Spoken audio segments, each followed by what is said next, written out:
प्राप्त कर लेते हैं। मंदार और शमी ने, दोनों ने मिलकर भगवान शिव की आराधना करी और देवादिदेव महादेव ने वर दे दिया।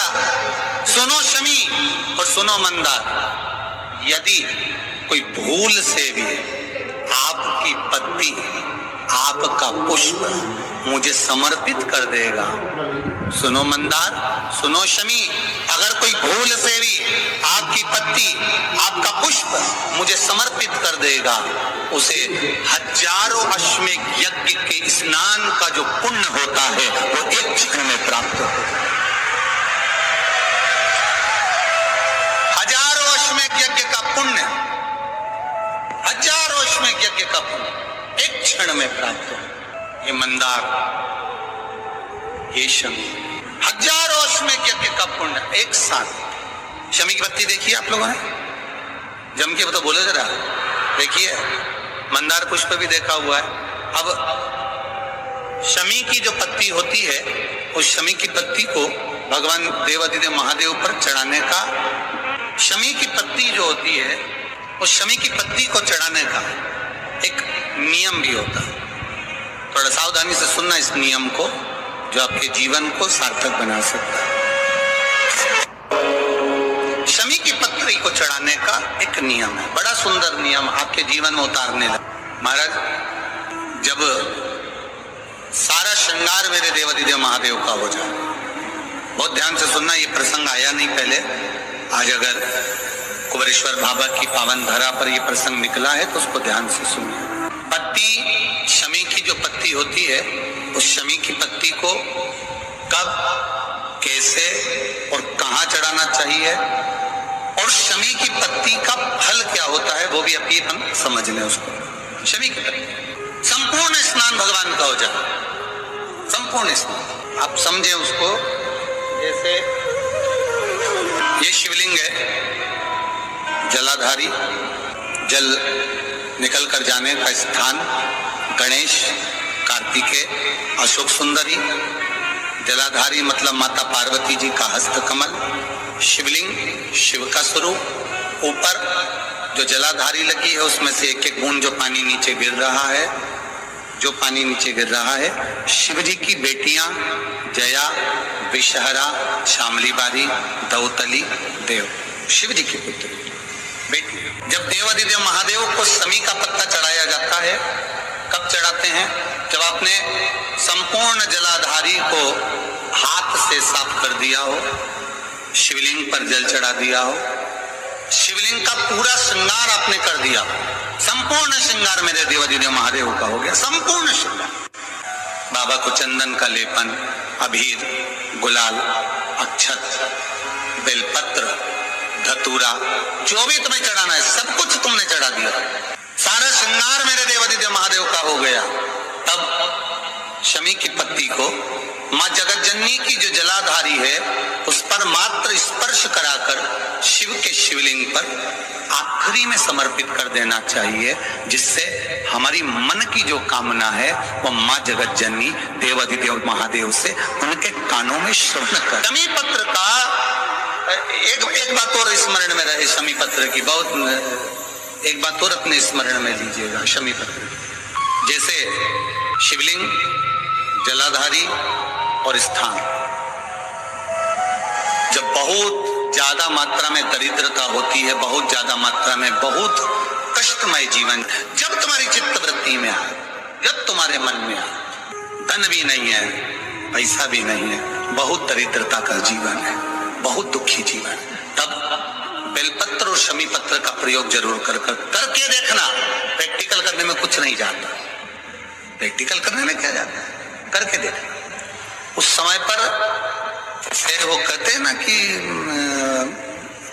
कोई कहने वाला कह दे कि महाराज जी, वो एक महाराज प्रवचन दे रहे थे और प्रवचन में देते किसी ने, महाराज जी प्रवचन दे रहे थे कि मदिरा का पान नहीं करना चाहिए, नहीं पीना चाहिए, गलत है, नाली में पड़ा होता है, व्यसन में पड़ा होता है, ऐसा पान ना करो। एक महाराज का पेचन वाला खड़ा हो गया, उसने खड़े होकर कह दिया, ओ महाराज तुम इतनी बड़ी बड़ी बात कर रहे हो, तुम्हारा सगा भाई तो पी के नाली में पड़ा, गटर में पड़ा। महाराज जी को क्रोध नहीं आया, समझ थी। महाराज जी ने कहा, भैया देख, मैं भी प्रवचन दे रहा हूँ, मेरा भाई भी प्रवचन दे रहा है।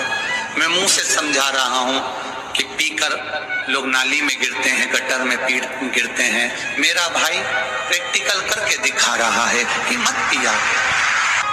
प्रैक्टिकल वाली बात है।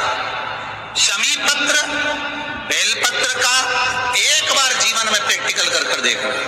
प्रैक्टिकल करना, जैसे आपको कहा कि आपका विश्वास अगर पक्का है, भरोसा अगर दृढ़ है, और शंकर के प्रति अगर आपका विश्वास पक्का है, शंकर कह रहे हैं, माँ उमा से, माँ पार्वती से मेरा महेश कह रहा है, मेरा बाबा भोलेनाथ, मेरा बाबा विश्वनाथ, मेरा त्रिकालदर्शी कैलाशी अविनाशी कह रहा है कि हे पार्वती,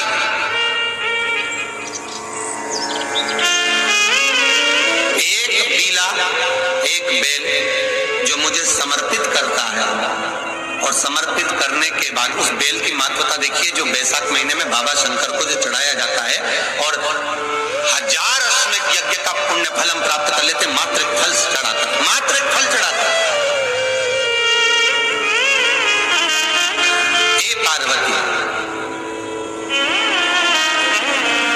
संसार का मनुष्य जब मुझे वो बेलपत्र समर्पित कर, वो बेल का फल समर्पित करता है, पार्वती वो फल जो मुझे चढ़ता है, फिर मैं भले नर्मदा के जल से निकला हुआ कंकर शंकर क्यों ना हूं, फिर चाहे मैं गंगा के जल से निकला हुआ कंकर शंकर क्यों ना हूं, चाहे फिर मैं यमुना के जल से निकला हुआ कंकर शंकर क्यों ना हूं, चाहे मैं सरयू के जल से निकला हुआ कंकर शंकर क्यों ना हूं, चाहे मंदाकिनी के जल से निकला हुआ कंकर शंकर क्यों ना हूं, हे पार्वती, फिर जो भी शिवलिंग पर वो बेल समर्पित होता है, वो बेल उठाकर जीवन अपने कार्य में ले सकता है। ये माँ उमा से कर, तो उस बेल की महत्वता जानेंगे। अब अपन उस बेल को जानने के लिए वापिस स्कंद पुराण में चले, तो स्कंद पुराण में लिखा हुआ है कि जो बेल बैसाख के महीने में शंकर को चढ़ाया जाता है, वो बेल का फल उठाकर रख लिया जाता है। बैसाख के महीने में उस चढ़े हुए, बाकी के आपको बेल का फल खाना हो तो बात दूसरी, पर चढ़ा हुआ जो बेल का फल है वो पूरा बैसाख नहीं खाना। बैसाख के बाद में अगला जो महीना आए, उस महीने के अंदर उस फल के अंदर का गुर्दा निकालकर उसको सुखा लीजिए, और सुखाकर जिस व्यक्ति को पथरी की बीमारी हो, और जिस व्यक्ति को पेट में बहुत भोजन पचता ही नहीं है, पूरा शरीर पाचन क्रिया बेकार हो गई, उस व्यक्ति को केवल 7 दिन तक शंकर पर चढ़ा हुआ वो बेलपत्र प्रदान कर दीजिए, पथरी भी बाहर और पाचन क्रिया भी ठीक, जिंदगी भर तकलीफ नहीं। उस बैसाख में उस फल की इतनी महत्वता बाबा भोलेनाथ स्कंद पुराण, लिंग पुराण, नर्मदा पुराण, पद्म पुराण के अंतर्गत, शिव महापुराण के अंतर्गत वर्णन कर, उसकी महत्वता है। वो बेल का फल साधारण नहीं हो सकता। 40 गांव की मिट्टी को अपने पेट पर लगाया था, और डॉक्टर भी आश्चर्य कर रहा है कि गठान कैसे गल गई। ये शिव तत्व, बच्चेदानी की गठान कैसे,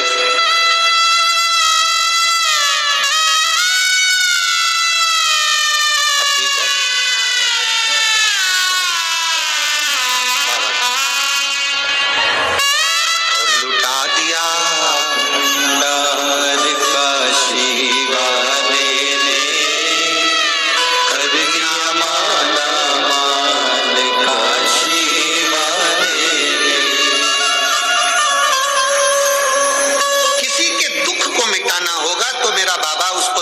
पुराण में बुलाता है।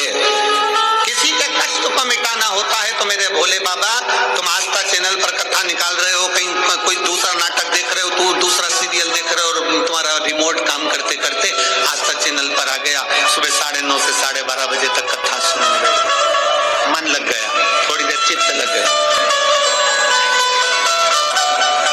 शिवालय तक पहुंच गए, शंकर जी के मंदिर में एक लोटा जल चढ़ा लिया, कहीं शिव ने बुलाया, शंकर ने बुलाया है तुमको, ओगड़दानी ने बुलाया है तुमको।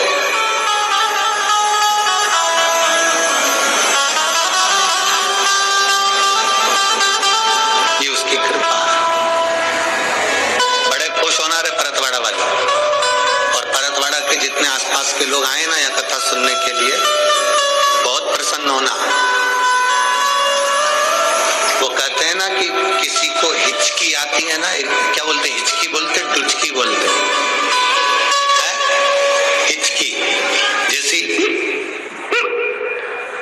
और जैसे हिचकी आई ना तो लोग कहते हमारी छोरी याद कर रही है। मेरी छोरी याद कर।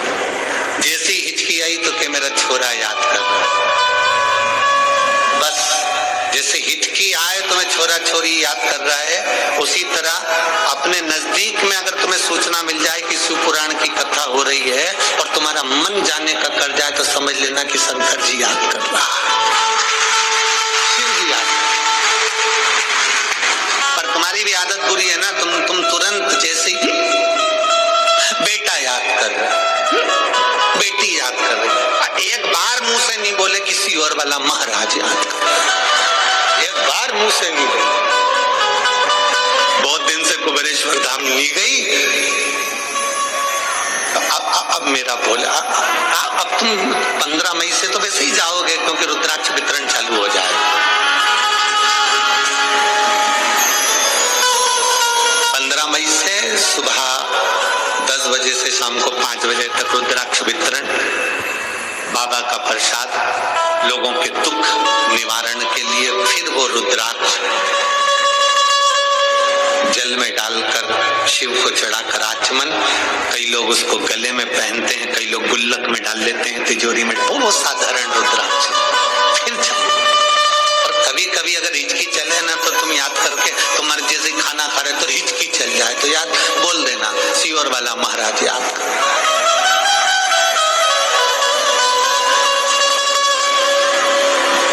पर तुम उनके सामने मत बोल देना।